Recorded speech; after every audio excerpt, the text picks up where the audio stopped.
Ayan, good morning. At ayun, nakita niyo yung mga post ko na naglinis tayo, naiwan natin yung helmet sa sabitan. Ayun, sa mabuting kamay nakakuha, no? At nakapagbalik sa atin ng maayos. Ayun. So, syempre, salamat at ano tayo.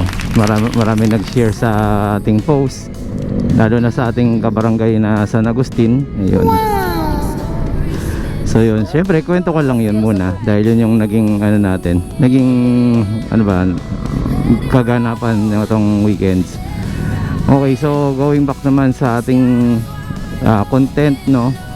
So napansin niyo ang layo ng San Pablo, no, Laguna. Tapos umikot pa ako ng Lumban, Quezon. So nag-total talaga ako ng 190 kilometers, no, to be exact. At merong percentage pa nakuha. So kung titignan niyo, 190 na yun eh. 10 kilometers. What is 10 kilometers? Ilang percent lang na kinukuha nun, di ba? So ang pinakamaganda ron,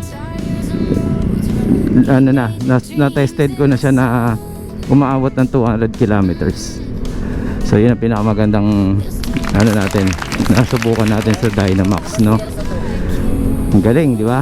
Ang kunat ng baterya. Tapos ang takbuhan pa natin nun 60, 75, 60, 60, 75, ganun ang takbuhan natin. Kasi kailangan ko rin magsagad kasi baka abutan tayo ng dilim doon sa zigzag, di ba? Pero kung mapapansin niyo sa video, sobrang bilis naman natin nakuha kasi inabot tayo ng dilim sa may Masinag na, di ba? Sa may Marikina, sa Antipolo na. Kaya malito pero ayan, kasi baka ma-out of balance kayo pagka kayo gumawa ng ano, no, hindi ko na sinasabing hindi kayo marunong mag-balance, pero meron kasing iba, no, hindi lang po kayo, ha? Okay, marami po tayong may mga first timer pa lang po magmotor, di ba? Okay, so yun, napaka ganda ng ano na to, transportation natin. Dahil nga po umaabot ng gano'n ng e-bike, talagang lahat ng matanong ko at makausap ko, pag nagtatanong na nasubukan ko, I'm proud ako na inabot ko yun eh. Talagang sasabihin nila, pwede na, malayo na yan. Di ba? So yun lang muna siguro. At okay, gagawin pa din akong ibang ano video kasi na syempre singit lang natin yung mga sa big bikes naman natin, no? Kahit pa paano, more than or almost 50 kami doon sa Nasugbu, Batangas. Then sumunod lang din ako sa San Pablo. Ayun, so again, maraming salamat ulit dun sa nagsoli sa atin ng helmet natin, kasi yung helmet natin ay nakaset para sa pagbablog natin, ano, kasi nandun na yung camera. So kumbaga ayos na ako na muna ng ganyan. At wala tayong pambili ngayon, guys, wala tayong panggastos. Kaya talagang sabi ko may into muna yata ako. Kaya ayun, pasalamat. Siyempre pakita natin kung sino yung nagsoli ng ating helmet.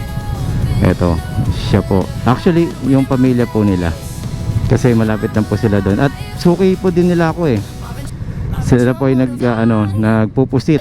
Ayan, kung madaan po kayo dito sa Novaliches, hanapin nyo po yung pwesto nila sa Interville po yan, yung Andy Sibuyas. Ayan.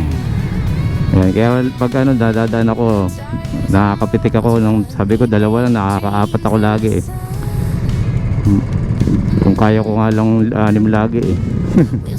Ayun, so yun lang po muna, guys, at maraming salamat po ulit, no? Siyempre, thank you Lord tayo, no? Okay, so yun, guys, eto ulit tayo. I-vlog na natin last time to na dito sa nagkaano ng pusit, no? Nag-iihaw ng pusit. So nandito tayo sa kanto naman ngayon ng Citizen dito sa Interville, no?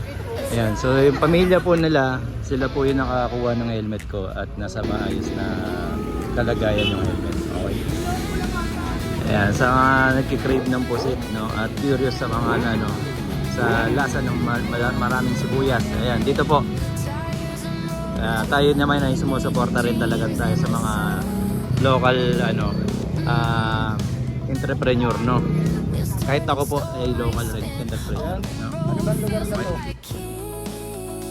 Ganda dito.